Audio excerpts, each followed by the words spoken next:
as the great beacon light of hope to millions of Negro slaves who had been seared in the flames of withering injustice. But 100 years later, the Negro still is not free. 100 years later, the life of the Negro is still sadly crippled by the manacles of segregation and the chains of discrimination. 100 years later, the Negro lives on a lonely island of poverty in the midst of a vast ocean of material prosperity and finds himself in exile in his own land.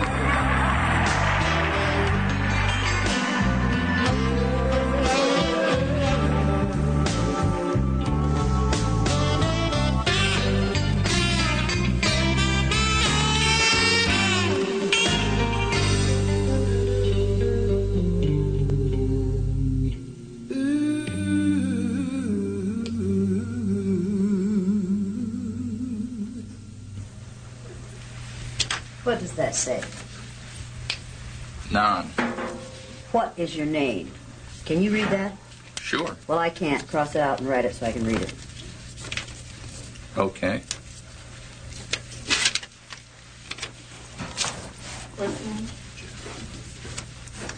Yeah.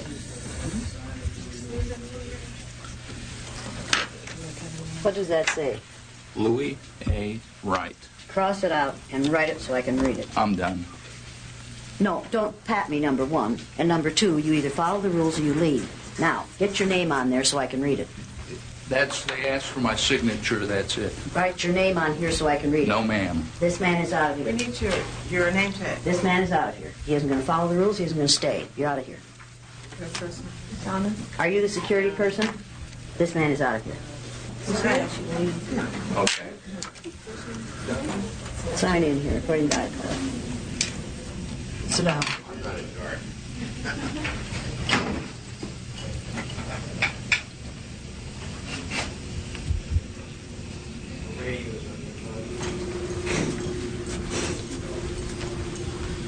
All the way up? All the way up. Okay.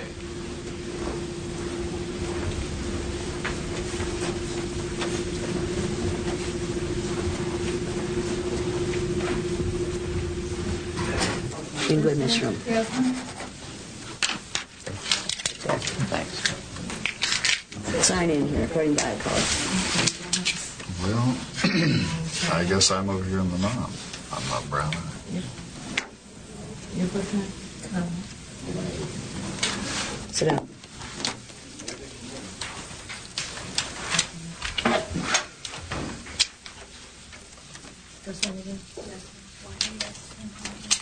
Go to meeting room C. Stay there till we're coming for you. Look for your eyes. Green. Sign in under brown. Two gentlemen have one question. The question is, would you want them back? I don't want them back. I don't want them back. This is not a question of want. If they can come back and conduct themselves according to the rules, they can come back. But I'm going to put them out if they don't follow the rules. It is not their choice. Okay. This is not their choice. They either follow the rules or they're out of here. That's the only choice they have. All right. Thank you. You want me to tell them that? No, I can I'll be tell them. perfectly happy to do No, I it. can do it. Well, Bluey, did you sign in? Yes. Sit down. Sit. I'm sorry, I thought you meant in there. Sit.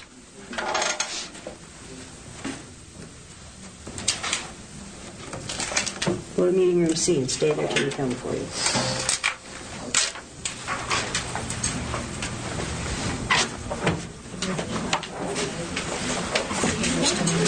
It's another one of those non-brown people. We did a diversity.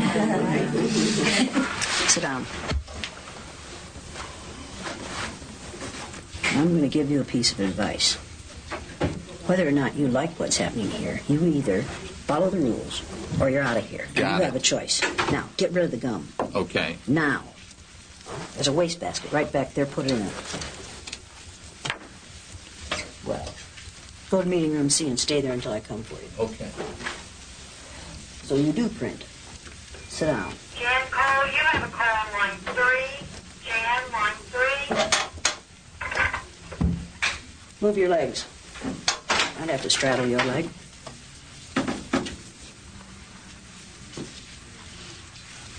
I'm going to warn you. You may be big and you may be tall, but you do exactly what I tell you to today. Do you understand that? I don't have a problem with that at all. Good for you. So even though we face the difficulties of today and tomorrow, I still have a dream. Yes. It is a dream deeply rooted in the American dream. I have a dream that one day Yes. this nation will rise up and live out the true meaning of its creed. We hold these truths to be self-evident that all men are created equal. I want every white person in this room who would be happy to be treated as this society in general treats our citizens, our black citizens. If you, as a white person, would be happy to receive the same treatment that our black citizens do in this society, please stand. You didn't understand the directions. If you white folks want to be treated the way blacks are in this society, stand. Nobody's standing here. That says very plainly that you know what's happening. You know you don't want it for you. I want to know why you're so willing to accept it or to allow it to happen for others.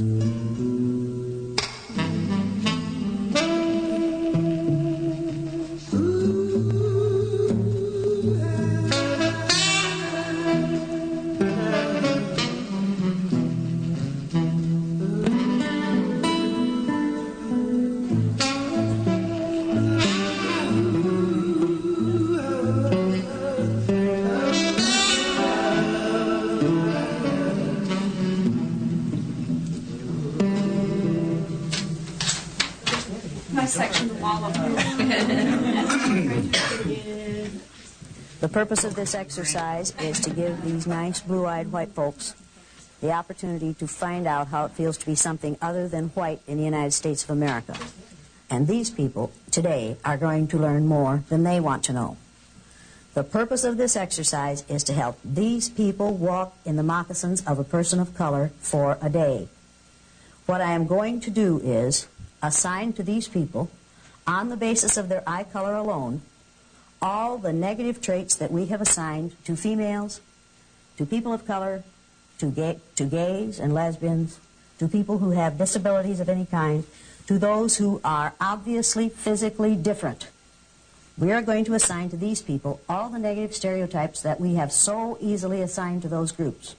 We are going to lower our expectations for these people, and we are going to force them to live down to our expectations of them. I wrote my name. She said, now, write it so I can read it. How have they prepared to come in here? Not at all. They're just sitting We here. just sent them into a room in which there are 3 chairs for 17 people. Now, It's hot in there. it's hot in there. Is it hot in there? Well, then it's probably smelly, isn't it? Because blue-eyed people sweat a lot, and you know they don't smell good. So I wouldn't want to be in that room after they've been in there. We don't tell them anything. We just send them to the holding room.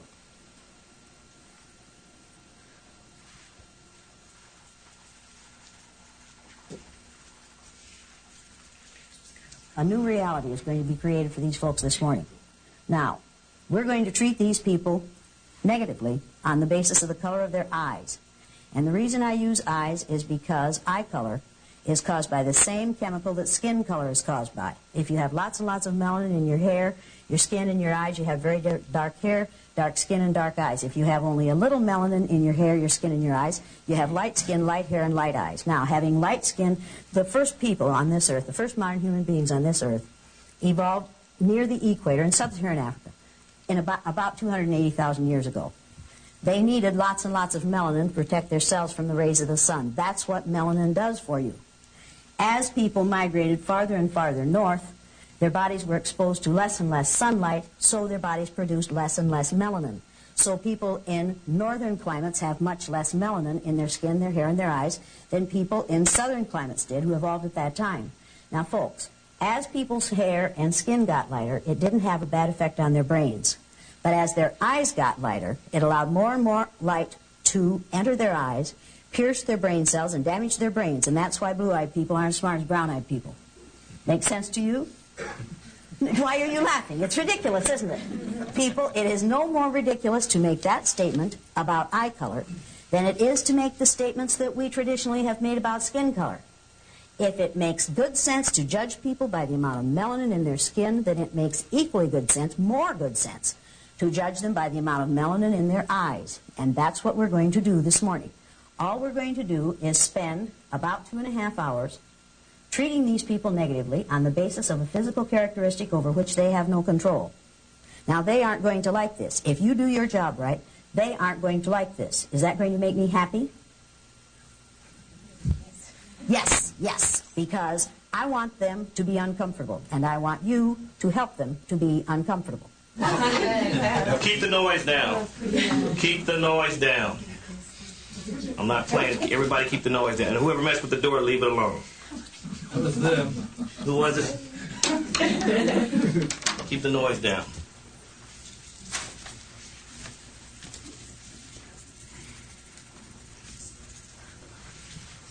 I think we should sing "We Shall Overcome." Does anyone know the Okay, words? what actor should you guys go?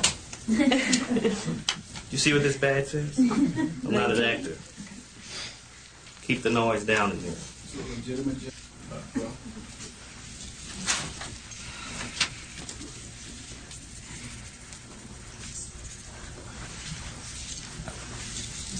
Blue-eyed people aren't as smart as brown-eyed people. I can prove that to you by giving you and them the Dove Counterbalance Intelligence Test. Now, this is an intelligence test that was developed by a black male a number of years ago, and the purpose of this test is to give white folks the opportunity to find out how it feels to take a test about which you know virtually nothing, and have your IQ based on your ability to pass a test about which you know nothing, that you have learned nothing about. We do this with people of color and with immigrants in this country all the time, and we base our judgment of their IQs on their ability to respond to items about which they haven't learned. The blue-eyed people aren't going to know many of these answers because they aren't very intelligent, because they haven't had to learn about people who are different from themselves, because they have only had to learn about white culture. This is a test that is based on the black culture of a number of years ago in this country. These blue-eyed people won't know many of these answers because they aren't smart, they aren't caring, they aren't curious, they don't feel that they have to learn about those who are different from themselves. That's the way they are. You people, you brown-eyed people, are going to know at least half of these answers because you are smart, and you are caring, and you are curious about those who are different from yourselves, and you've learned a whole lot about those who are different from yourselves, and I'm going to give you the even-numbered responses. Now, this is not cheating, people. This is called reinforcing our position of power in this room. Everybody understand that? We do this all the time in the public, private, and parochial schools in this country. It is one of the ways we teach people who the superior people are. We give culturally biased tests on a daily basis in this country. Make no mistake about that. We use culturally biased textbooks. We have culturally biased pictures on the wall. We teach a culturally biased history. Our maps are culturally biased. And they are culturally biased in favor of white people. Make no mistake about this, people. It's what we do. I know how to do it. I've been doing it as a public school teacher I did it as a public school teacher for 25 years. I know how to teach cultural bias, and I know how to teach racism. All you have to do is use most of the textbooks that are available in schools today. Now, I'm going to give you the even-numbered answers to this test. I want you to circle the letter of the correct response. For number 2, circle letter E. Number 4, circle C. Number 6, D as in dog. Number 8, C.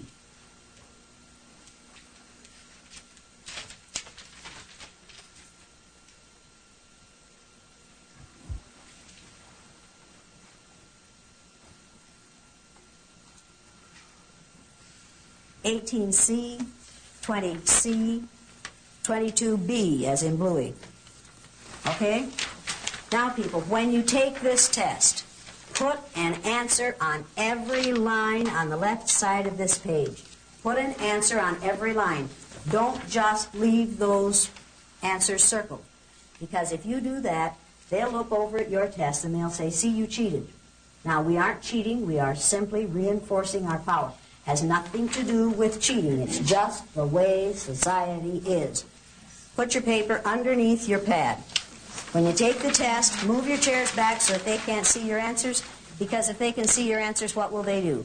They'll copy them, because that's the way they are. You just have to realize that.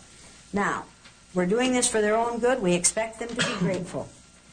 The rules for the day are going to be that you will not look at these people unless you can either frown or sneer at them.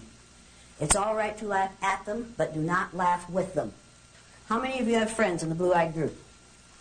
Let me put it this way. How many of you used to have friends in the blue-eyed group? Now, some of these people are going to leave here very, very angry. Make no mistake about this. That is their choice. When they leave here and they say they're angry, you need to be prepared to say to them, wait a minute. You had it for 2.5 hours. Your home wasn't threatened. Your family wasn't threatened. Your job wasn't threatened. Your income wasn't threatened. Your future wasn't threatened. And you had it for 2.5 hours, and you knew it was temporary. You knew it was going to be over at least by 6 o'clock this afternoon. Why are you so angry? And if you are so angry after 2.5 hours, can you apply that, the way you feel about that anger, to what it must feel like to live with this for a lifetime? In order for this exercise to work, it takes your cooperation. Now, how many of you are going to cooperate with this exercise? Raise your hand if you're going to cooperate. Why are you so slow at getting your hand up? Because it sounds like rude behavior, and I would normally not, I would go out of my way not to be rude, so I will have to try to do this. Do you normally go out of your way to prevent other people from exhibiting these kinds of behaviors toward people of color and people with disabilities and gays and lesbians? And Go out of my way to prevent that treatment? 50-50.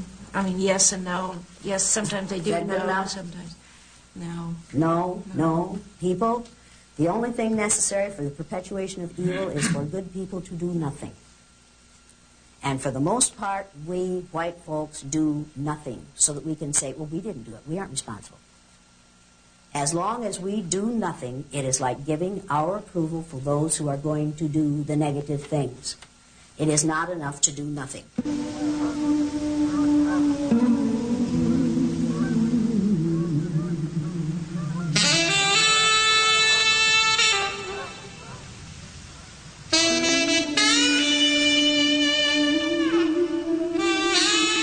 I got the idea for the blue-eyed, brown-eyed exercise from reading about what the Nazis did during what has come to be called the Holocaust. Hitler was going to found a nation of people, of Aryan people, who were going to be blue-eyed and blonde-haired and fair-skinned, and they were going to rule the world.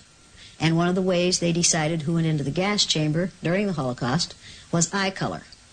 I decided on the day after Martin Luther King was killed that I would do what Hitler did. I knew it worked for him. I thought it might work for me. I decided that I would pick out a group of people on the basis of a physical characteristic over which they had no control, and I decided that it would be eye color. I didn't know for sure that that had really happened. I had read about it, I had heard about it, and I had seen movies about it, but I wasn't sure. Until I read the book Mengele, and also the book The Nazi Doctors, and realized that, yes, indeed, this was true. And in the book Mengele, which I have here, and which is one of the really scary books I've ever read, it talks about him doing these experiments without benefit of anesthetic, either chemically or surgically, on people of all ages to find a way to change people's eye color from brown to blue, so that when they found a brilliant brown-eyed Jewish person, they could change that person's eye color and so make that person a member of the master race. Now, this was in one of the most civilized societies on earth. Some of the greatest philosophers the world has ever known came out of Germany. And here, this man with this intelligence taught us all that if you have enough brains and enough power You can kill other people who have a lot of brains, who have no power, and you can do it on the basis of a physical characteristic over which they have no control, or a religious belief with which you disagree. That's a scary, scary thought. It has happened before. It will happen again unless well-meaning people read things like this and realize that this wasn't a monster. This was a man who was doing what he thought was right and had the power to do it. This is an interesting book. Here's another interesting book called The Nazi Doctors that tell you exactly what it took to get people of intelligence and education to go along. It's terrifying. It is absolutely terrifying. And the terrifying part of it was that, in fact, ultimately it was so easy to get them to go along. Intimidation works.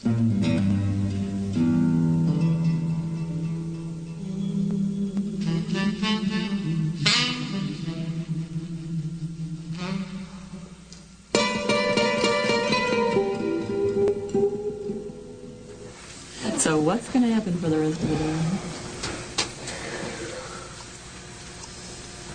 Well, I mean, we're really not afraid of anything happening to us. We know realistically nothing is going to happen to us if we walk out the door, but we can still play the game. Play gin.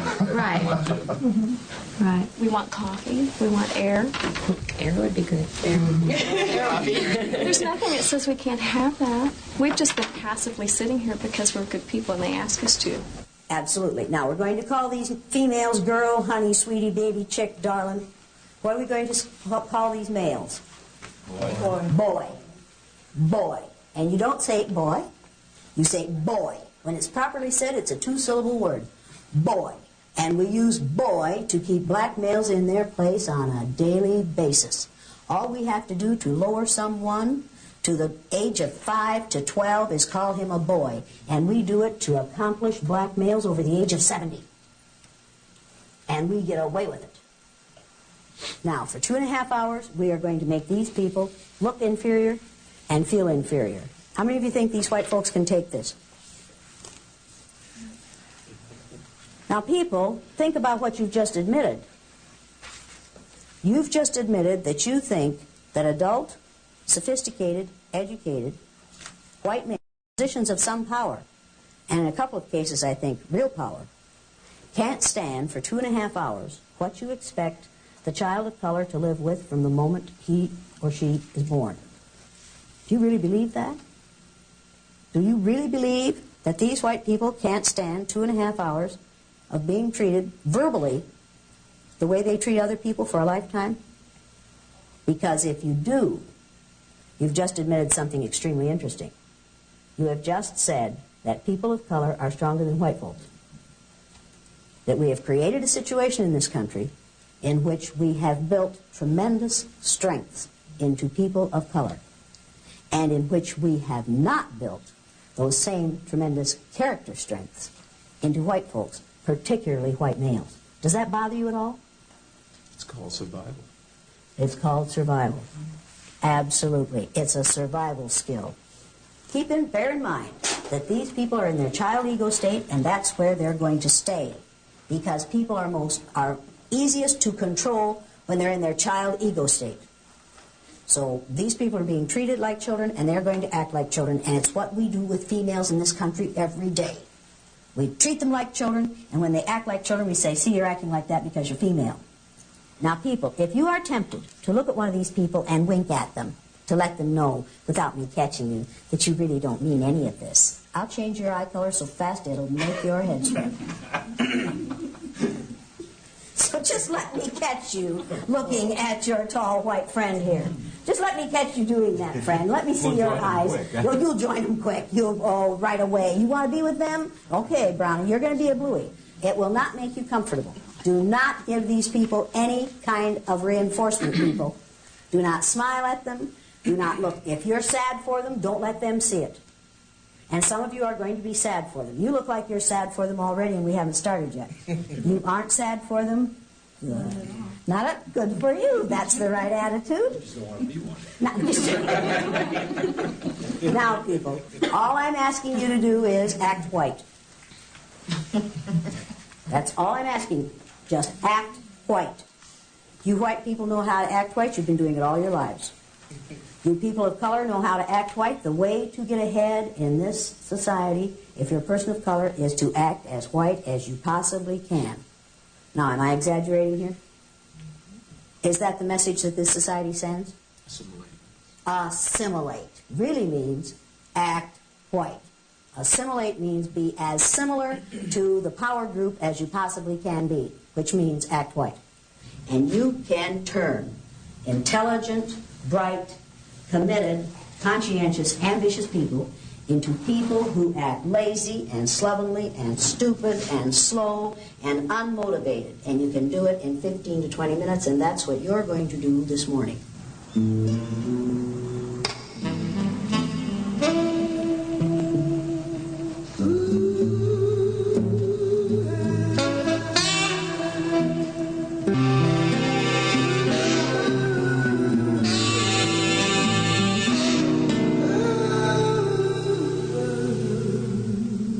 Martin Luther King was killed on April 4th, 1968.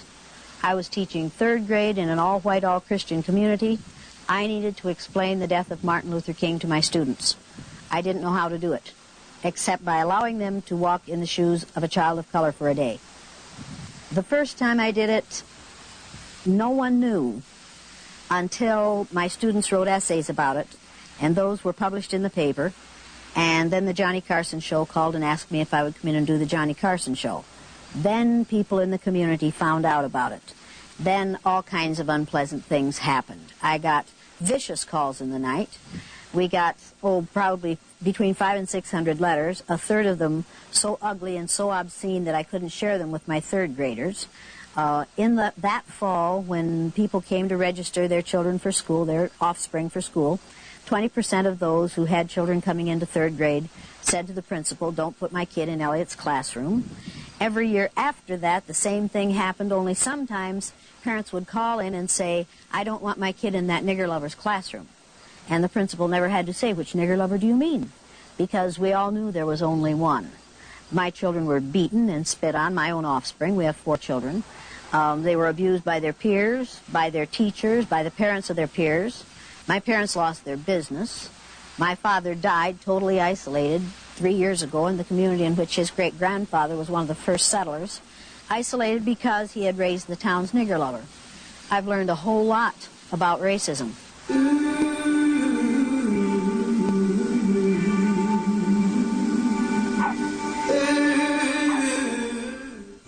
you trust that, Bluey? No. I wouldn't trust that, Bluey, but you can if you want to. Now, I want those collars on the outside of your coat collar or dress collar or blouse collar or shirt collar or whatever it is you're wearing. And I want the collars taken good care of at all times, and I want the pin under your chin. Put the tag of her dress in, will you? That's she got half dressed this morning. Now, people, before you can't arrange that properly? I guess not. I guess not. Fix it. Get the sunglasses off your head. Put them in your purse with the rest of your junk. Should we have to tell her that? No. Why do we have to tell her that? They're slow. They're unmotivated. They're lazy. They're disinterested. Now, do you have any physical problems that will be made worse by sitting on the floor for an extended period of time? Don't give me I doubt it. Yes or no? No back problems, no hip problems, no leg problems. No heart problems, no high blood pressure, nothing like that. How about you? How about you? No. You? Do you care? No, but I have to know because if something happens during this, you're liable to file a lawsuit. So I want to know going into it whether or not you have any problems. I don't want them made worse because I don't want to have to take a lawsuit out of this. Do you understand that? No. No. Oh, you don't understand that? Well, your low IQ is another one of the problems I'm going to have to deal with today. Now, do you have any physical problems that will be made worse by sitting on the floor for an extended period of time? Yes or no? I'll say no. He's going to say no. Does that mean he doesn't have, or does that mean he's going to say no now, and later he's going to accuse me of having made him You can't worse? trust him. Can I trust this boy? No. Is he playing games? Yes. Am I going to put up with him? No. Do you have any physical problems that will be made worse by sitting on the floor for an extended period of time? Yes or no? Do you or do you not? You don't care. Honey, Typical. honey, if you want caring, go to your mother. Do I look like your mother to you? She's dead. Then go to some other nurturing female in your environment. That is not what I am about. Do you have any physical problems that will be made worse by sitting on the floor for an extended period of time? What is difficult about answering that? There's no sense in it if you don't care. The purpose of this is to find out whether you are going to be in worse shape physically after this is over as a result of sitting on the floor. I don't want you to be. I care because I don't want you suing me. So there, I care. Now, That's what I want to do. I care. Do you or do you not? No, I'm fine. Thank you. Whoa. Thanks for caring. Whoa. Friend, I don't care about you. You need to understand that I don't care about you. I care about me. Then you need to realize maybe I lied to you. I care about me. If you lied to me, we have it on tape that you said no. And I have So it on now, tape that I don't care. if you try to sue us, forget it. And I have it on tape care. that I don't care about the repercussions for my sake, not for your own. Understand that? But I care about you. Oh, good, good. Then don't make me spend my precious time messing with you anymore. Okay, that's your All right? All right? Yeah. Yes. Turn around and face the front of the room. Turn around and face the front of the room. Now, I know what you're thinking. I'm going to see how far I can push this woman. I'll tell you how far you can push me. You can push me this far, and you've pushed enough already. You either turn around and face the front of the room, or you leave. You're going to follow my rules, or you're out of here. Turn around and face the front of the room. Once again, do we care? No. Do some people like being treated like babies? Yes. Do we have to take care of them? Yes. Do we have to see to it that they're sitting in the right place? Yes. Do we have to see to it that they're facing the right direction? Yes. Yes. Why do we have to do that?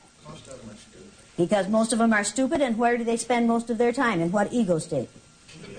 Their child ego state. Have we seen examples of people spending time in their child ego state already this morning? Absolutely. Absolutely. This boy wants to know that you care. Should it matter to him one tinker's damn whether I care?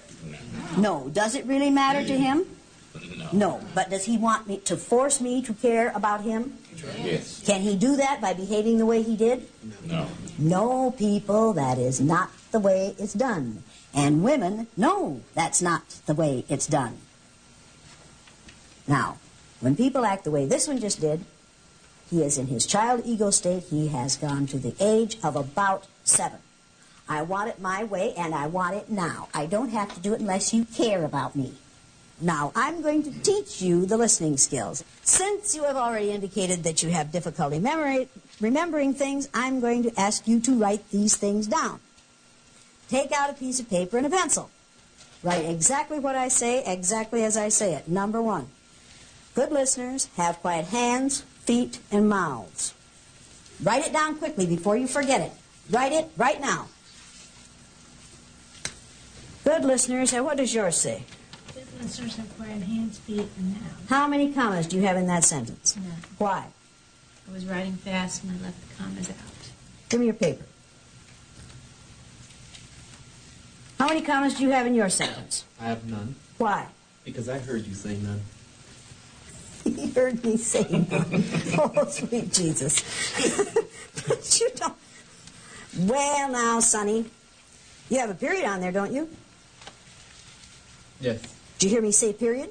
I did hear you in the sentence. Oh, you did hear me in the sentence, but you didn't hear me in the sentence say commas.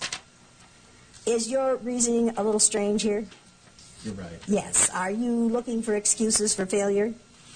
No. Yes. And are you trying to blame your failure on me? No, yes. I'm blaming it on myself. And blame it on yourself. Now get some commas in there. Do you need a comma after quiet? Well, it's going to matter. No, I don't. No. Is that a mistake too? Yes, I made a Yes. mistake. Have you made several so far this morning? Yes, and Yes. I'll make more. What was the first one you made? Coming to the workshop. Big mistake. Now, where are you gonna put your commas? Hands, feet, and a period after mouth. Good for you. What about you, dummy? How do you spell quiet? Not like that. How do you spell quiet? Spell it out loud for me, right here, as you have it, right here. Q-U-I-T-E. Q-U-I-T-E. That's quite good, isn't it? It's not quite quiet, is it? That's right. How do you spell quiet Q-U-I-E-T. ordinarily? Q-U-I-E-T. Why did you spell it this way today? Just writing fast. Because you were writing fast. When you write fast, you don't think as well, right? That's absolutely right. Then I hope you drive slowly on the way home. I will. Cross it out and get it right. Remember, it does not rhyme with right. There we go. Now, the second. May I ask a question? Good listener. I was just talking, and you interrupted me and started to talk. You're a real poor case, aren't you? Well, I was going to ask a question. What's your question? I was going to say if I could have my paper and pencil back so that I could take notes and get to my adult state. Now, I'm going to give you a piece of advice. Every time I look at you, you're sitting there with that sick smirk on your face. If you can't look up without smiling, the next time I see that smile, I'm going to come down on you real, real hard. Okay? You're going to feel like a cow pat on a hot rock. So if I were you, if you can't hide your smile, drop your head so I don't have to see it.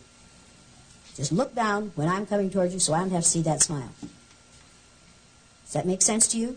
Yes, it does. If you have a nervous twitch and you can't help smiling, put your face down so that I can't see you doing it, because I take exception to it, and that's not good for you. Do you understand that? Yes, I do. Yes.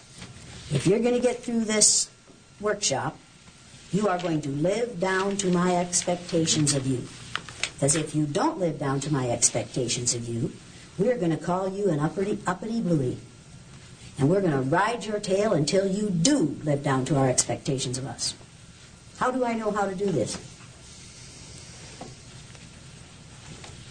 By your observations. Of what? Of what happens in society. That's right. That's right. We, in the power position in society, know how to keep people in their place by lowering our expectations for them, by forcing them to live down to our expectations of them, and we do it by such ways as when President Reagan signed the decree establishing Martin Luther King's birthday as a national holiday. As he signed the decree, someone said, Mr. Reagan, he signed it in front of the press, was Martin Luther King a communist? And he threw down the pencil and he said, well, we'll know in 30 years, won't we? So you see, you hold out the rose with one hand and you yank it back with the other. We'll give you this day, but we don't really want to. And that was on network television. Everybody saw it. Did that send a message to the black community? Yeah. Absolutely. Did it send a message to the white community? Oh, yes. What message did it send to the white community? We'll keep them quiet. We'll keep them in their place. We'll go along with this because there's something to be gained for us by it, but not because we really honor the man, but because we want to cool things down. Does that bother you at all? Yes. Did you think about that when he did it? Do you think about it differently now? Now, why do you want this paper and pencil? So that I can remember the things that you say. Because you don't trust yourself to remember them, do you? No. Now, did I teach him something? Yes. Yes. Was it a valuable lesson? Yes, very much. No, it wasn't. No, that isn't. That is not a valuable lesson, to teach people to submit to tyranny. Get real. That is not a valuable lesson. That is a dastardly lesson, and you need to realize it. You need to realize that what I just did to him today, Newt Gingrich is doing to you all the time by saying people who think like him are normal and other people are not. And you're going along with that. You are submitting to tyranny in order to be called normal, for God's sake. You'd be better off to be called subnormal. I didn't just teach him a valuable lesson. I taught him to go along to get along. I taught him to submit to oppression. I taught him the same lesson that we teach females and people of color and those who are other than Christian and gays and lesbians and all those who are physically different all day, every day. And he's going along because he's going to be more comfortable if he goes along. Is there any way he can win? No. Did he win just now? No. He thought he did for a minute, didn't he? And you all thought he did for a minute, didn't you? The second listening skill is, good listeners keep their eyes, what are you doing? Good listeners keep their eyes on the person who is speaking. Write it quickly before you forget it. Good listeners keep their eyes on the person who is speaking. Good listeners keep their eyes on the person who is speaking. What are you doing? You have it written? No. Why not? Because my hands are still quiet from the first skill. Didn't I say write it down? Yeah. Write it down. And violate the first one. Write it down. I said write it down. Do it. Do it now. What are you waiting for?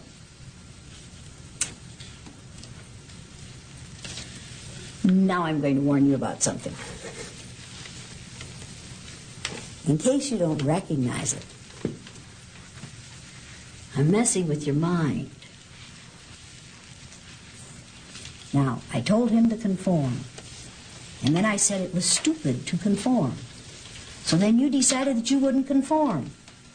So now you're in trouble. Now, what had you better do?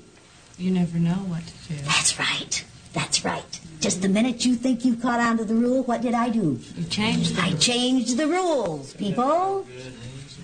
Am I good? You're good. Am I good? Do I know how to do this? Absolutely. I'm a white female. I learned how to do this at my mother's knee. I know exactly how to do this. I can turn you every which way but loose. And there ain't no way you can win. And we can do this outside this room. Our society does this on a daily basis. We build people up and then we tear them down. We're doing it with Colin Powell right now. We're going to build that boy up, and that's what we're calling him, that boy. We're going to build him up, and then if he gets anywhere near where he wants to go, where he doesn't really want to go, but we're flattering him into going there. And about the time we get him up there, what are we going to do? We're going to kick the blocks out and let him slide right down that slippery slope, unless I'm very much mistaken. Because do you really think that this country is prepared to vote in a black president? Are you think this country is prepared to vote in a female vice president? No.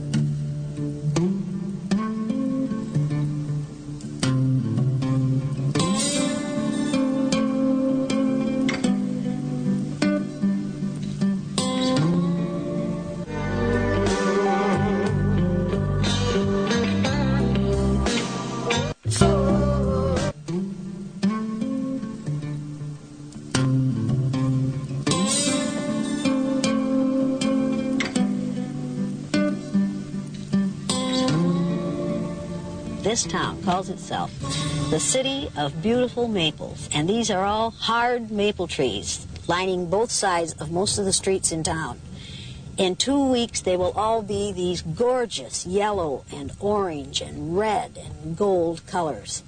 And people will come from miles around to see the color in our trees. And this city is just so proud of that wonderful, wonderful color in these trees.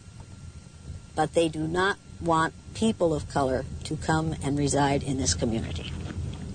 We love color in our trees. We do not want it in our skin. And it breaks my heart because it is so... Because this is a beautiful little community, and they're very proud of their feelings for one another, the size of their churches. Their churches are full every Saturday, every Sunday, and every Saturday night. It's wonderful. It's a wonderful place to raise children. As long as you don't want to raise children of color here. It's heartbreaking. The first time I did this exercise in 1968, my parents sold 42 lunches in their little hotel lunchroom in Riceville. The day after it was shown, they sold 2. They never sold more than that again. That was the end of their business. Their business was killed by what I do. Somebody has said good deeds won't go long unpunished. I found out how very true that is. I learned a lot about racism in a short time. And it wouldn't have bothered me as much if I had been the only one they exposed to that kind of behavior. But nobody confronted me in all those years, to this day, no one other than my peers one time have confronted me. But they got at me through my children and my parents. And I find that very, very difficult to forgive. The Jews have a saying. They say that you have the right to forgive others for what they do to you. You do not have the right to forgive them for what they do to others. I can't forgive them for what they did to my children. My children have to do that. See, in retrospect, I know that I could have made life easier for my parents. Could have made life easier for my father. Could have made my life easier for my husband and for my children. And it took me a long time to get over the feeling that I had done something wrong. I wish it hadn't been that way for my parents. But I could not change people in Riceville in their attitudes toward them. I wish it hadn't been that way for my offspring. But I couldn't change what people did. I could have stopped doing what I did. But there would have been a whole lot of learning that didn't take place. And there would have been some good things that didn't happen to my offspring. And if I had stopped, it would have been saying to my kids, when things get unpleasant, just stop what you're doing. Just go along to get along. That wasn't the message I wanted to send to them.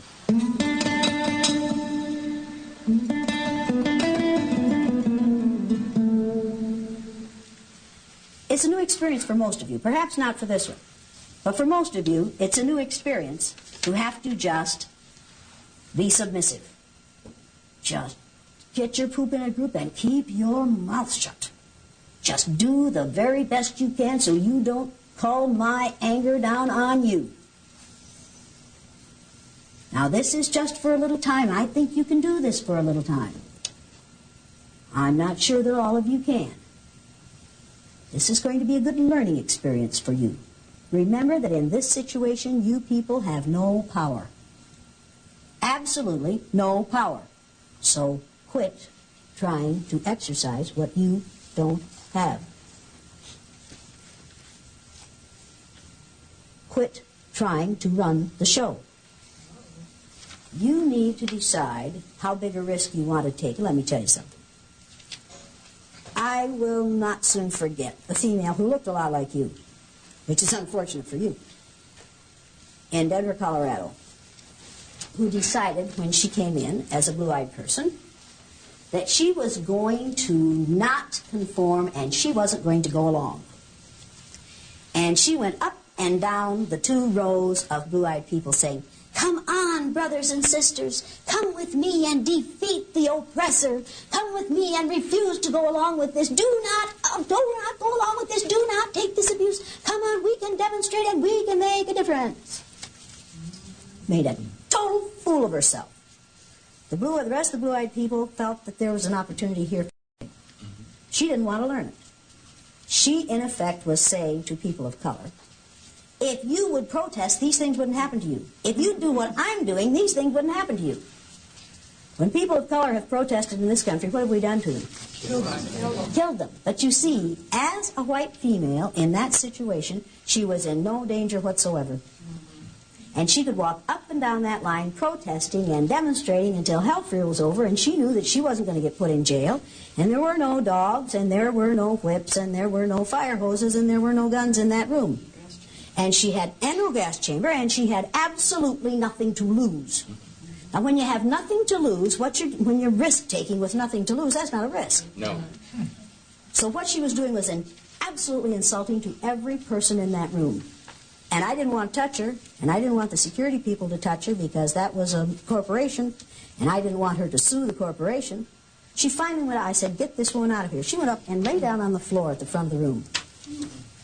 I said, "All right, folks, here's the way it is. We're going to vote on this. If she stays, I go. Now, I'm going to leave the room, and you participants vote on whether she stays."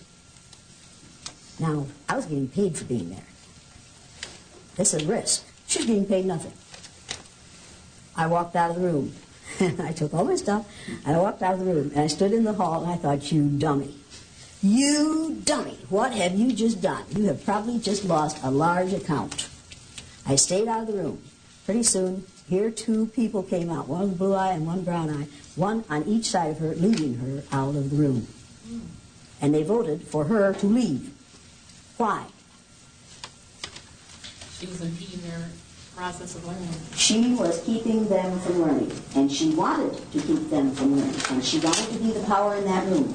Was I going to let her be the power in that room? Absolutely not. No. Would that have sent a bad message to every person of color, every gay, every lesbian, every person with a disability, every older person, every person who wasn't blonde in that room? Would that have sent a bad message to them? Yes. Absolutely. Was I going to let that happen? No. No. Were the rest of them going to let it happen?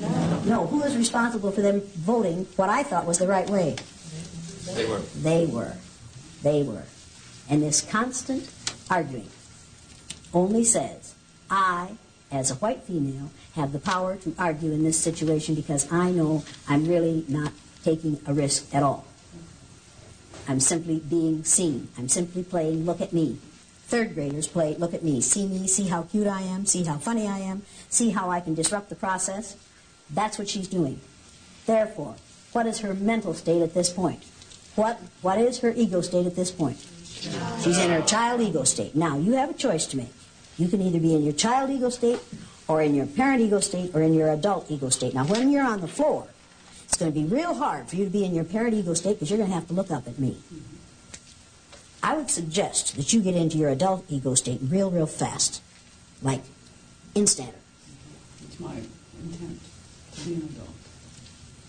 When are you going to start? It's my perception that an adult does speak up. But I think your point is well taken. In this situation, is it a smart adult thing to speak up? No. No. But is it a smart thing for a blue-eyed person to speak up at this point? No. What does it do every time a blue-eyed person is disrupted at this point? Makes them all look bad. Makes them all look bad. Does it reinforce all the negative things we've said about them? Absolutely. She's proving all the negative things we've said about them, isn't she? Do you want her to do that for you? Do you want her to do that for you? No, but you're going to be asleep anyway. Do you want her? You didn't tell me you were taking a tranquilizer. Do you want her to do that for you? Do you want her to do that for you? No. Do you want her to do it for you? Do you want her to do it for you? What about you? Oh, yeah, you do, because it shows that she cares, right? It shows that she cares. I'm going to do you a favor. Trade places with him.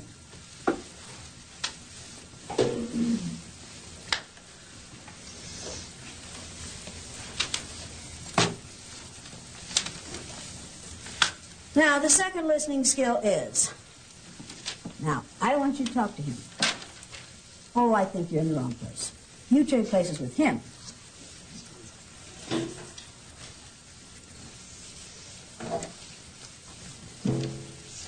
Now, the reason I put you back here is, when you're beside her, her behaviors rub off on you, and your behaviors rub off on her, and you support and reinforce one another. And I don't want that to happen. So in order to keep that from happening and keep you from getting into trouble, I put you back here where that won't happen to you. Did I do this to be mean to you? Probably in your mind, no. No, You were helping me. I am helping you, and how should you feel about that? I expect you should think I should be grateful. And are you? No. Why not? Because Is it I like because you're an having the ingrate? Because you like having the support? You are willing to take the support, even if it means getting you in trouble.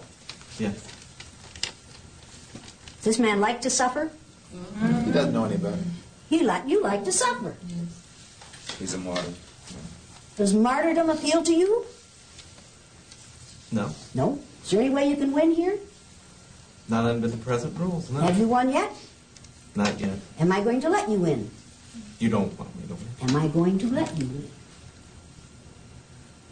Where's the only place you can win in this situation?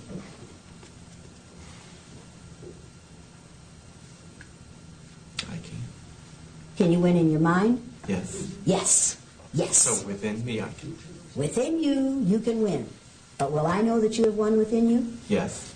No, I won't. And neither will they. Because we will use everything you do against you. I won't know that you have reinforced yourself inside yourself. But will you know that? Yes. Yes. Is that valuable to you? Absolutely. Absolutely. Is that going to be hard for you to keep on doing that while I keep on badgering you? Yes. Yes. Are you going to have to keep working and working and working to make that happen? Is that fair? Every day? Shit, no, it isn't fair. Did you think this was going to be a fair day? No. No. You think what goes on outside here is fair? Absolutely not. Absolutely not. You spend a whole lot of time outside here holding it in and winning inside yourself, even though society doesn't want you to? Yes. Yes. And do you? Yes. Who do you think spends more time in that endeavor? You or that man right there? Probably that man. Probably that man right there. Probably. What I'm doing to that man and to you happens to his children, unless I'm mistaken, in the school on a daily basis. Am I mistaken? All the time. All the time. And when you watch that happen to your children, and know you'd better maintain a low profile if you want them to get through the school year, what does that do to you? Tears me up. Tears you up. What does it make your sons think of you? It's a difficult situation. Difficult situation. And who makes that situation difficult? You know who makes it difficult. Yeah, I know who makes it difficult. You're damn right I know who makes it difficult. I make it difficult, and people who look like me make it difficult. And do we spend a whole lot of time feeling badly about it? We talk a lot about it. If we didn't enjoy it, what would we do? Stop. We'd stop doing it. We'd stop doing it. Are you folks on the outside, you brown-eyed people, having a better time here today than they are? Yes! You have more fun than they are? Yes. Have you had fun yet? Why not? Yeah. And what, as a result of being a blue-eyed person, what is going to happen to you? Be treated differently. That's right. And is there anything you can do about it? Not one thing. Is there anything you can do to change my behavior? None. Absolutely. His tears bother me? No. No. His wanting me to care about him bother me? No. His embarrassment bother me? No. Does the embarrassment that females suffer in the workplace bother the powerful males in the workplace? No. If it did, what would they do about it? Put a stop to it. Immediately. Immediately. Is what happens to people on reservations, on Native American reservations in this country, bother the people in power in this country? No. Not one bit. We are going to increase that pain instead of ending it. Do we care? Do you care? Now, you all could have learned something in the last hour or hour and a half that you've been in here. You could have learned something about how discrimination works and how it feels to be on the receiving end of it. You could have learned about society and society's rules. You could have learned about how hard it is to be in control when you have no control. You could have learned something about power and the use and misuse of power. And a reality that you have never experienced, I think, before. Most of you, I think, have never experienced the reality that you are experiencing this morning. Have you? Before this? Have you? You. Have you?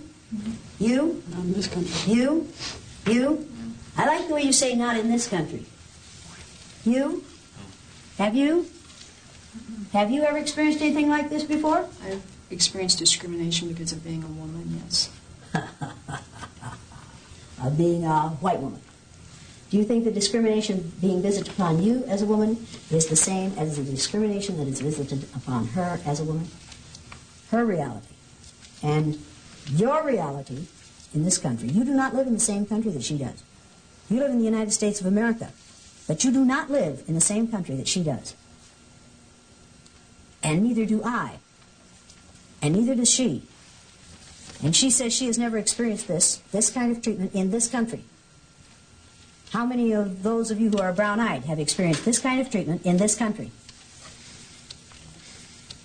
The land of the free and the home of the brave, in which you are citizens.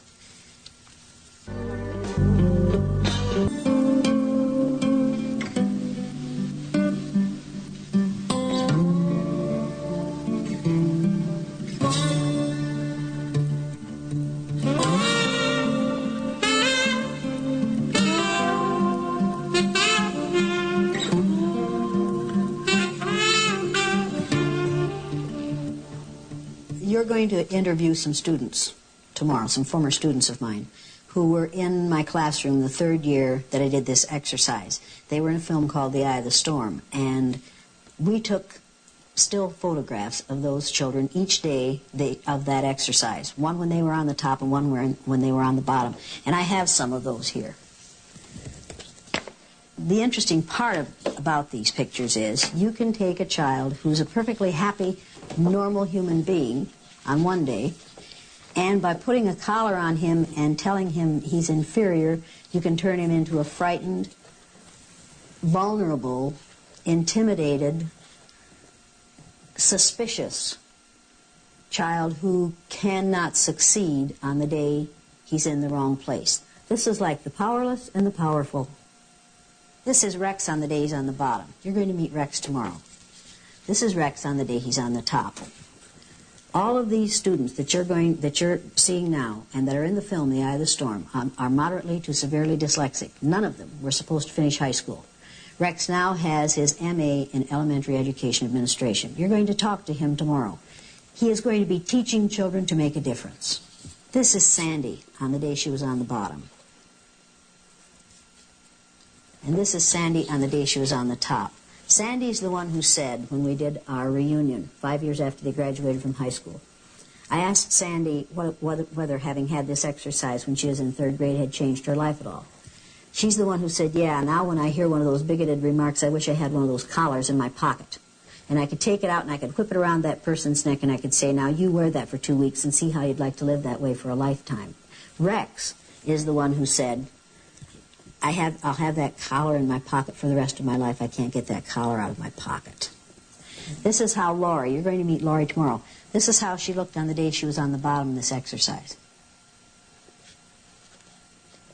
And this is how she looked on the day she was on the top. Now you think about this is just one day in these children's lives. And look at the difference. What if she had to live this way if she expected to live this way for a lifetime? He would soon begin to doubt her intelligence, and so would she. I don't think I had a picture of Milton in there, did I? But this is Milton's. Every day of the exercise, each day of the exercise, the children had to draw themselves as they felt that day. And this is how Milton drew himself. This is the day he was on the top, and they drew these and colored them. And Milton has an eye for drawing like I have only seen in one other child in all the years that I've taught. But because he was dyslexic, he got no respect from the school, and so his life is down. It's just a wash, and it breaks my heart because he's probably the most talented child I have ever seen artistically. But this was all in yellow, and there's an angel on his head on the day he's on the top. On the day he's on the bottom, this is all in black, and there are flames, red flames up in here, and there's a little red devil on top of his head. But if you feel like this when you go to school in the morning, every day, or if you feel like this every morning when you go to school, are you going to do a better job than when you feel like this? See, if you can create a situation in a school or in a society in which 11% of your society feels like this, and the rest of them feel like this, which would you rather feel like? Which part of society would you rather be in? Would you rather be one of the powerful or one of the powerless? And how dare society force people to live this way?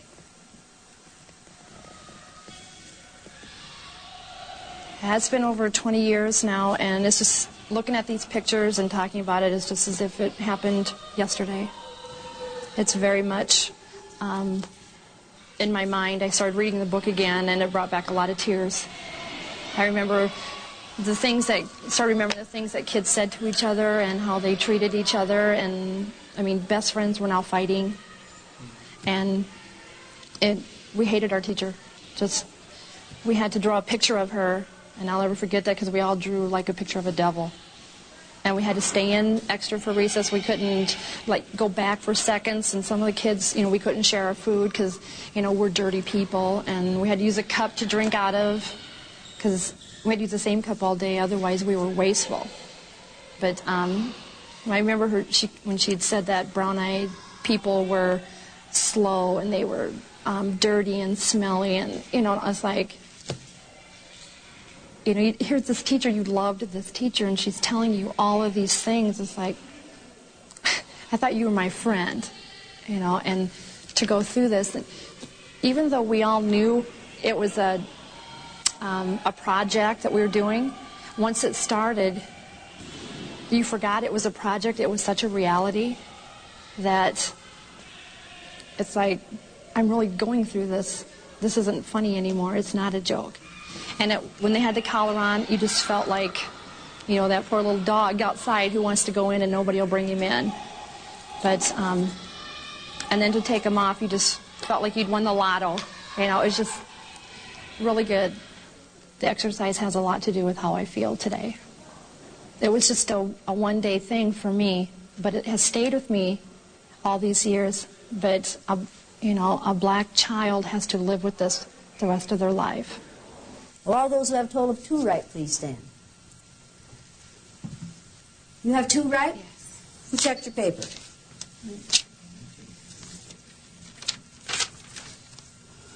Where are the numbers on this paper? They're not on there. Did you know that when you stood? All I saw was that she said I got 2 correct, so I was relying on Did you know you didn't put any numbers on this paper? Yes. Yes. Did you know you were wrong when you stood? No. Did you hear me say those numbers? Did I say right number 3 first? I guess I didn't hear that. Oh, are these right? I guess not. Do you have 2 right? I guess not. How many do you have right? None. None. Are you taking credit for something you didn't do? Evidently. And are you going to blame her for checking it wrong? No. No. Who's at fault for your standing when you don't belong there? I am. Put a 0 at the top of that page and cross out the 2. Okay. Will all those who have a total of 1 right please stand? You thought I said one night stand, didn't you? Show me your paper.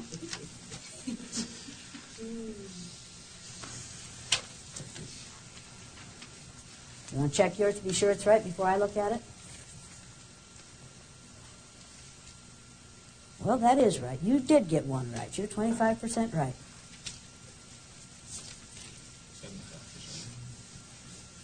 75% wrong. You're right. I keep forgetting.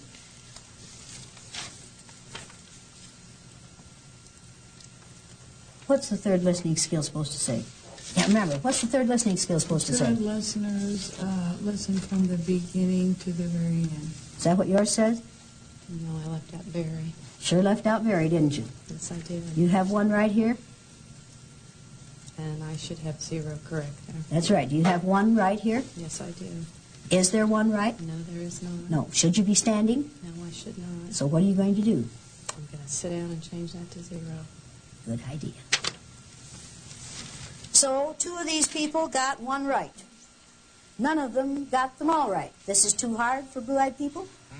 This is a lot of work for blue-eyed people to learn 4 simple sentences and then have to respond to them in a few minutes. Now, what stress are you suffering from at this point?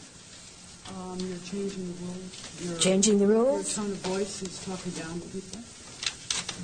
You are setting it up so that making people feel dumb. Like, if Mark makes a mistake, that's bad as opposed to good. You're standing over some people. And that's stressful to you? I think to this group, yes, and to me. That's stressful to you? Yes. Yes, and also going too fast. And going too fast? Yes. Anything else that's stressful to you? Those are the big ones. Those are the big ones. Those are big ones for her. That's nothing. Compare that to me and my wife in Independence, right close to where she lived, getting told to walk away from a house that we couldn't rent because it's occupied, and we drive around the block and come back and see a white couple going in there. Right here. That, you don't know stress. Would you consider that more stressful? I don't even consider that stress. I consider that just devastating. Were you devastated by it? I tried to explain it to my wife and stop her from crying. There was no explanation that worked. No. What's big time stress to you? If you don't mind telling us. Every morning when I get up and go in my bathroom and look in my mirror, that's when my stress begins. Because I go to a school where I am one of 2 black teachers. Out of how many teachers? 60. 2 black teachers in a school with 60 teachers. And you're one of the two. One of the two. That's stress. And are you treated differently on the basis of how you look in the mirror when you get up in the morning? Sure I am. And you know it's happening? Sure I do. And you recognize it? Yes, I do. And you can identify it? Sure I can. And if you describe it to your white peers, what do they say? Oh, Linda, please. That's not happening. It couldn't be happening. What about you? Is this big time stress for you, as far as you're concerned? No. Do you get stressed like this? Yes. Do you have to perform in spite of it? Yes, I do. You have to do your job whether the stress is there or not. Right. If you give in to the stress, what do you have to give up?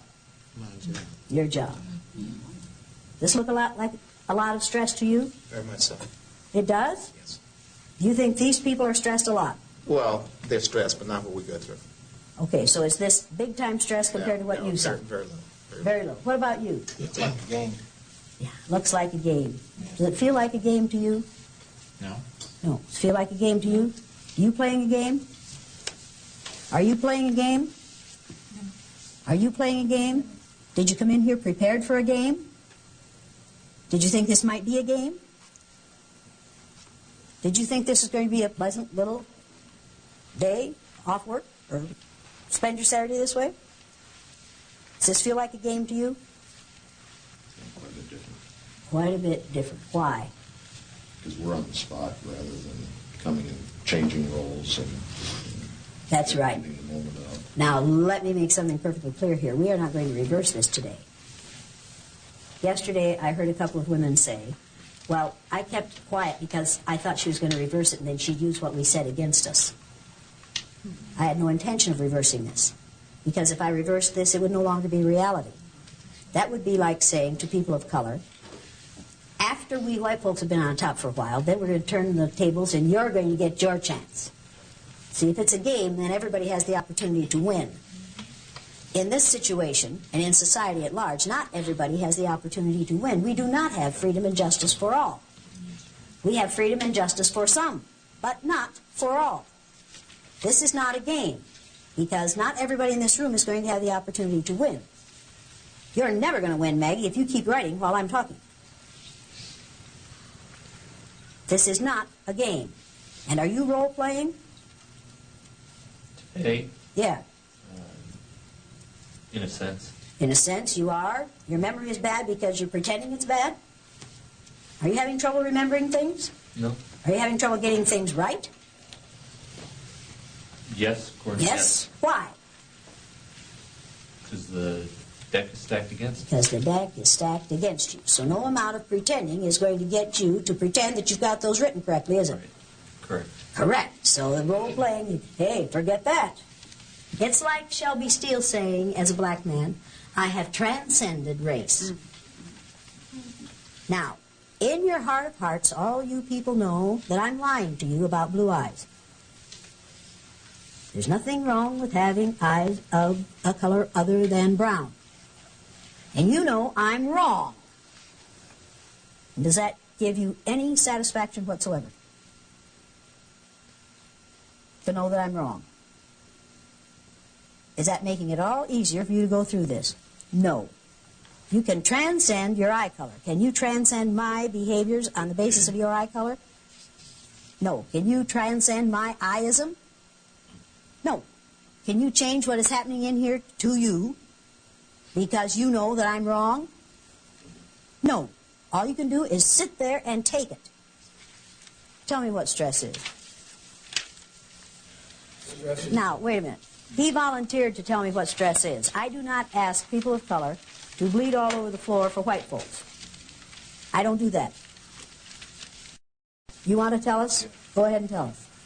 Stress is knowing that when you send a son or a daughter to school, that they have to start learning how to be the best. And no matter what they say or what they do, it's never good enough. Because I'm always going to find something wrong with you. To the point of where I'm going to make you so frustrated that you get into a situation where you become unstable and you can't be taught. So now you have to go over here. And now we have to test you. And we're going to tell you what's wrong with your child. We're going to make him a statistic. We're going to keep him in the background. continuously. And you have to day in and day out talking to him. There's nothing wrong with you. Nothing wrong with you. You can do it, you can do it, you can do it. And he continues to come home hurt, and sometimes in fights. And you have to continue to keep doing it over and over and over. And the sad thing about it is that we waste so much time in trying to keep the self-esteem up that we lose the time that he could be learning. And they know that. Now that's what stress is. Quando os brancos enfrentassem situações vividas pelos negros no dia a dia, ela consegue produzir neles o sentimento de serem discriminados, provocando as mais surpreendentes reações. Semana Rebeldes com Causa, o olhar indignado de Jamie Elliott. Amanhã, 11h20 da noite, no GN.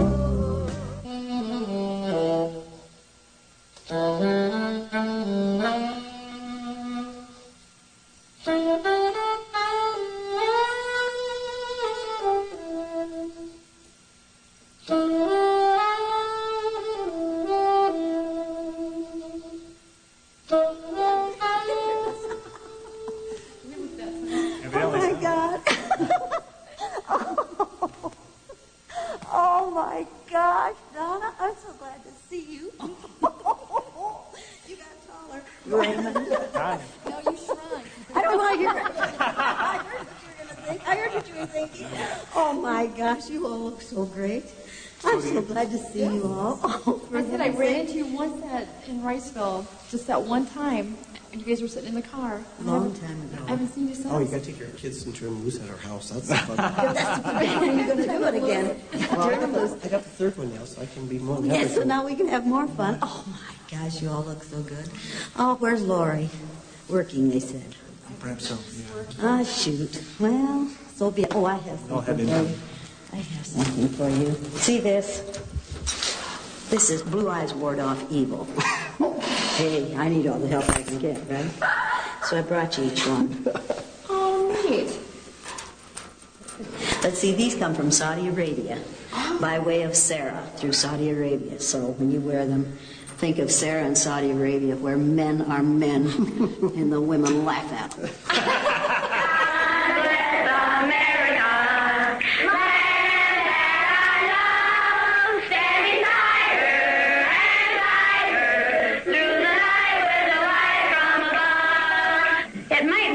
To judge people today by the color of their eyes. Would you like to try this? Yeah! Sounds like fun, doesn't it? Since I'm the teacher and I have blue eyes, I think maybe the blue-eyed people should be on top the first day. I mean, the blue-eyed people are the better people in this room. Oh, yes, they are. Blue-eyed people are smarter than brown-eyed people. They are cleaner than brown-eyed people. And if you don't believe it, look at Brian. The brown-eyed people do not get to use the drinking fountain. You'll have to use the paper cups. You brown-eyed people are not to play with the blue-eyed people on the playground because you are not as good as blue-eyed people. Well, the brown-eyed people in this room today are going to wear collars so that we can tell from a distance what color your eyes are.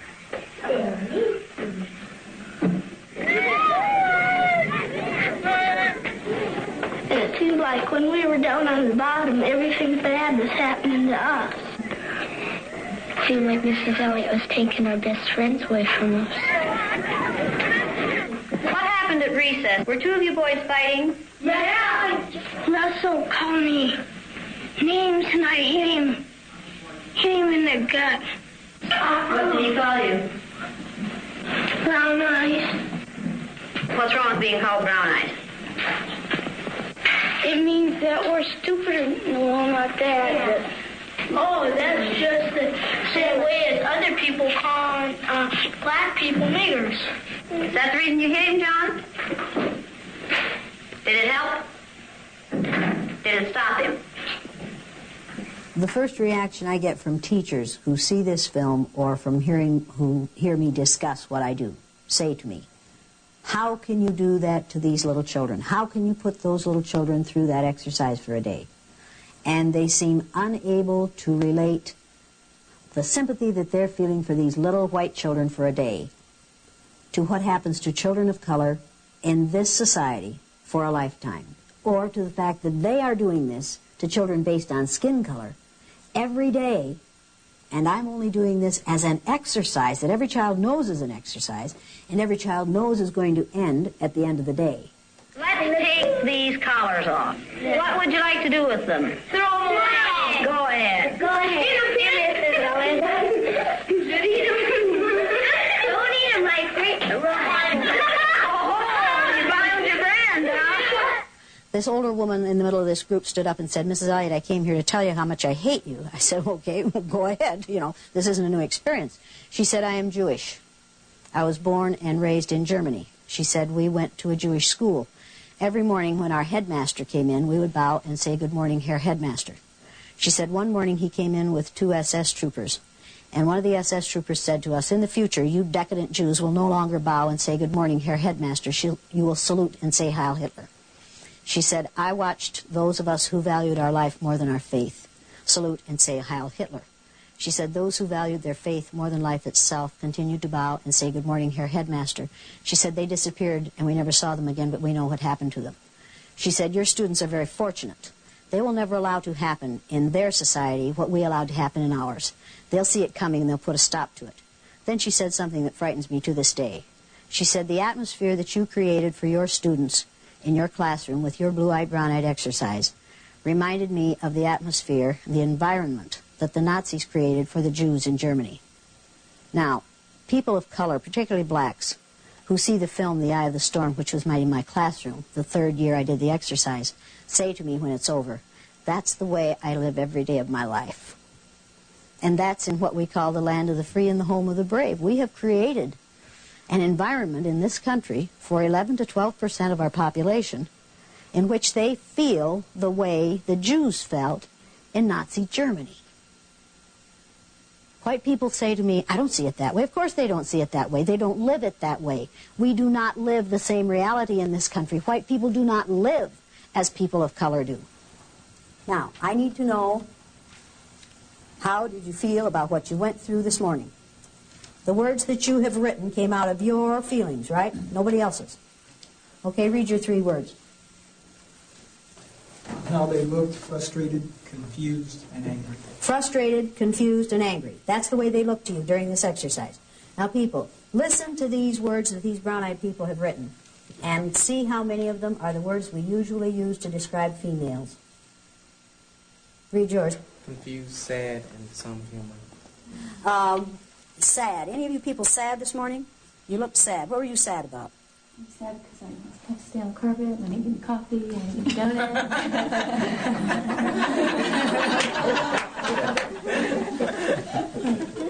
Valley girl?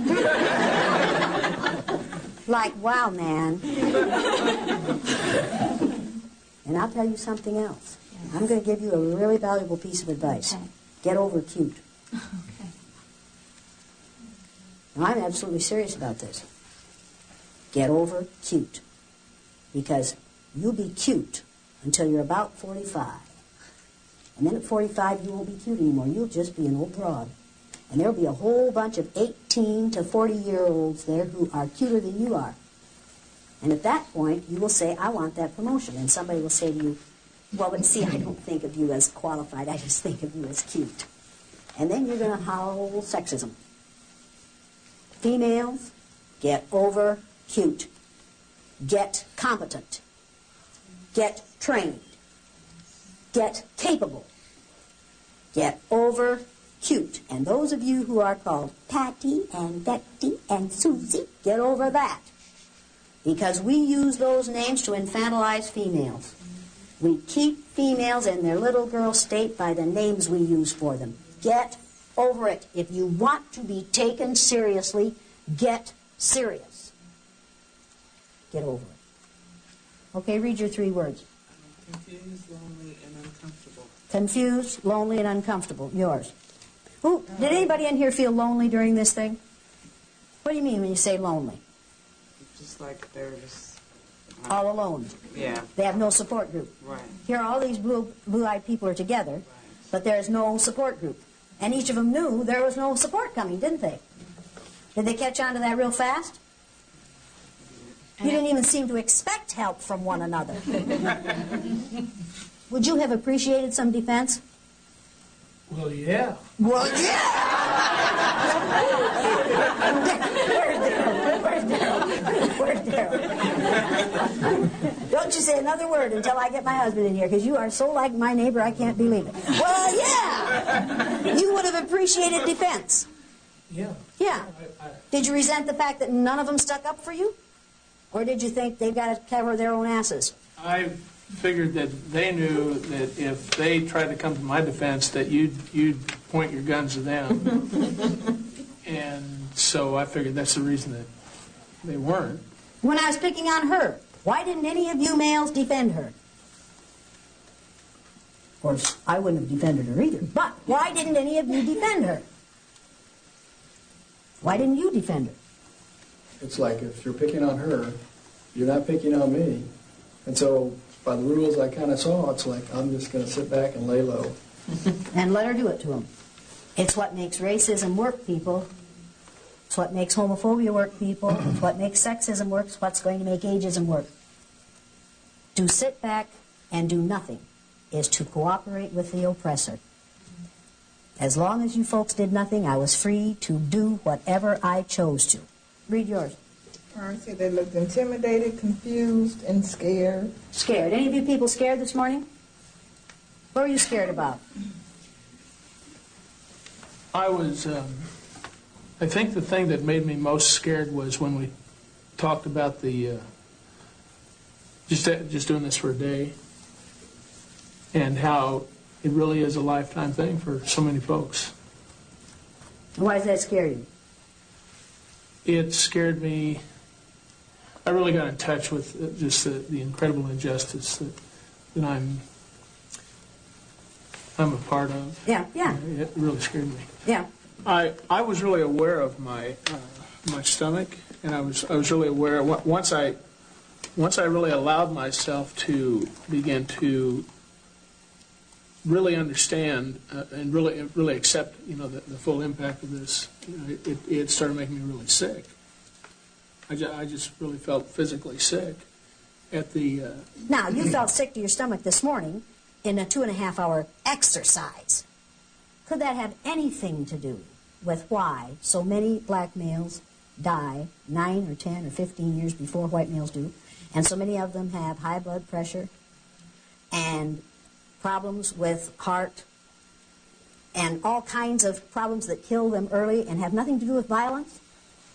Could having to confront this and deal with it, or not confront it and cope with it all day, every day for yourself and your wife and your children and your parents and your grandparents make you sick? I guess probably the biggest thing is that it's really hard for me to believe that one person can make a difference. Have I made a difference in you? Yeah. How many people do you think I am? At the end of the Second World War, when they cleaned out the concentration camps in Germany, a Lutheran minister said, when they came for the Jews, I wasn't Jewish, so I did nothing. When they came for the homosexuals, I wasn't homosexual, so I did nothing. When they came for the gypsies, I wasn't gypsy, so I did nothing.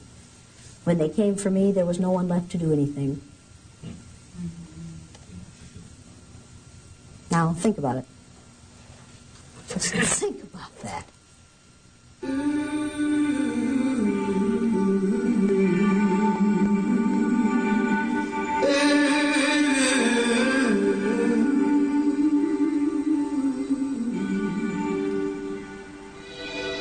I still have a dream. It is a dream deeply rooted in the American dream. I have a dream